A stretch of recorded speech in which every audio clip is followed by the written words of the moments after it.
reacting to animes you wouldn't want to step a single foot in. The age-old debate a lot of anime fans have had is which worlds would be the worst to live in, and I'm here today to settle this debate in this video, and probably multiple other videos.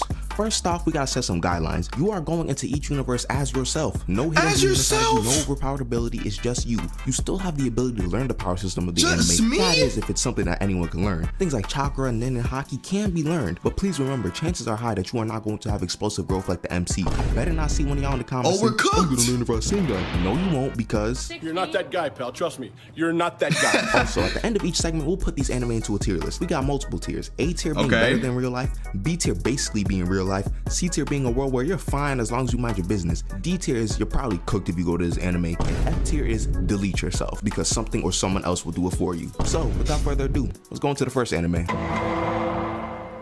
Okay, so the Naruto verse is actually kind of hard to rank. I haven't seen Boruto, so we can throw that out the window. All I know is that— oh, you saved yourself with that one. I'm so glad you didn't see Boruto because it's shit. That they fight literal gods and omnipotent androids in that show, so do with that information what you will. In Naruto, everyday life for normal people is kind of chill. You just really going about your business for real. This of course is assuming that you don't spawn into a village that has a Jinchuriki, because if that's the case, you may run into the Akatsuki. And considering that one of the stronger members was able to wipe out a clan in a single night, could prove to be problemaid. He's not even the strongest guy in the group. If you spawn in the Hidden Leaf village, you gotta deal with people who can do stuff like this. Yo! But considering something like this isn't too common, if you're a regular civilian, life isn't too bad. Besides the potential political corruption, you're really chilling. The energy begins to shift drastically if you decide to become a shinobi. You have the chance of going on a D rank mission, but accidentally bumping into someone who will make the mission an S rank instantly. You also gotta remember that each mission you go on, you either have to kill or be killed. You gotta be prepared to potentially abandon your friends if you want to live too. If you listen— I'm gonna lie, if you are actually not a shinobi, you're still cooked because the Hidden Leaf village be getting raided like every other week, dog. Like, you're not safe if you're in the Hidden Leaf village, bruh. As long as you like someone like the Hidden Mess, I think you're good. But if you in the Hidden Leaf, bruh, I'm not gonna lie, bruh, pack it up, bruh. You're not living. Listen to Kakashi's lesson, you're dying and the enemy's gonna be smoking on your pack the next day. Now for the major threat in the Naruto verse. Wars. Naruto wars are insane. This is where you really see how ruthless people are. They have 4 great ninja wars, and each one was crazier than the last one. There are people in these wars who have a run on sight order, meaning if you see them, you have to run or else you're going to die. If you run into Minato, he's gonna teleport you and kill you immediately if you're not running away from him. Don't worry, the kids are not safe either. During the Uchiha and Senju clan battles, you had Uchiha with Sharingan awakened, ready to jump one shinobi who was like 5 years old. None of them had their hair cut either, meaning they rare— there's no business for that, chat. No, there's no business for this. Why is there 5 Uchiha surrounding one 5-year-old, bruh? Like, what are y'all about to do to him, bruh? No, like, genuinely, bruh, because there is no need for all this, bruh. He's a kid. Years old. None of them had their hair cut either, meaning they rarely lost in battle, and they cornered this kid and murked him. There's also Tsunade's brother Naoki. I'ma just play this scene, but I want y'all to know this was a day after his birthday. Naoki, okay, he moving, chat.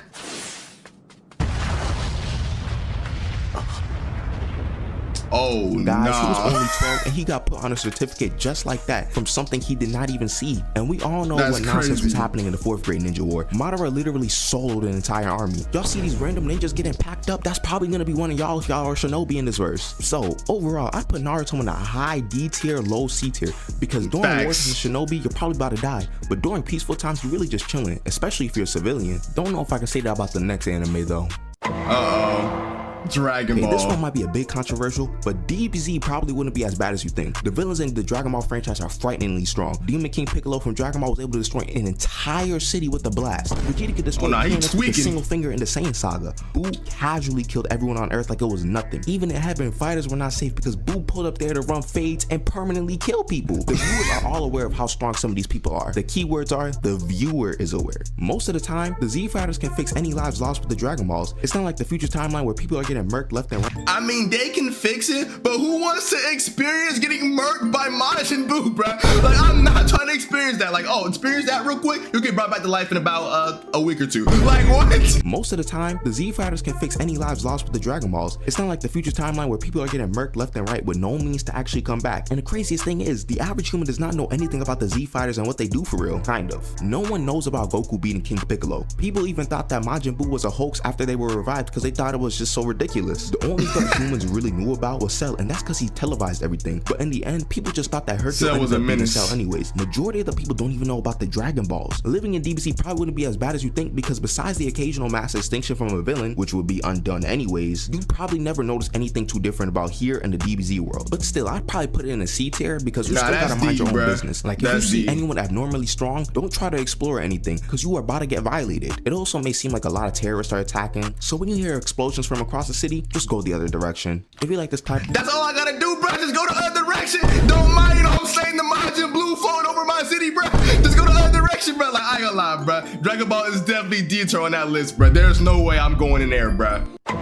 F tier, F tier. I don't even have to take too long with this one. AOT is going straight into the F tier. No ifs, ands, or buts. You are likely going to spawn in the outer walls, and if you do, you have a risk of a giant humanoid figure breaking down the walls and having more large man-eating humanoids coming for you. These things are also nightmare fuel. They move weird, they look weird, they just overall weird. Something running at you like this would already be freaky enough if they were average height.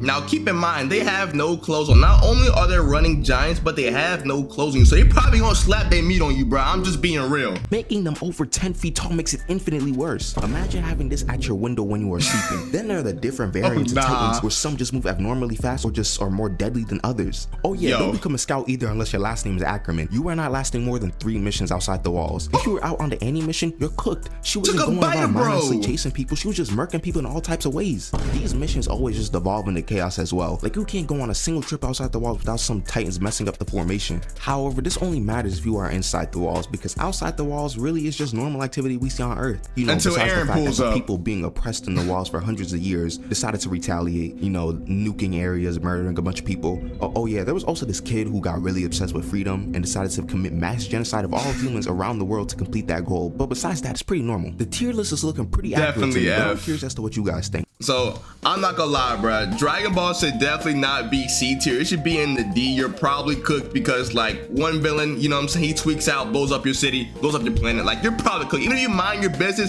the planet is in destruction like 85% of the time. It has a chance of being destroyed. So, like, there's no point. Naruto is definitely D tier. Like, you're probably cooked unless you're, like, in the hit and miss, chilling. Honestly, you could low-key put that in mind your business and swap Naruto and Dragon Ball Z. But Attack on Titan, bro, I ain't gonna lie. If you're in Attack on Titan, just pack it up, bro. I ain't gonna lie. Give me the rope. Give me the rope. Give me the rope.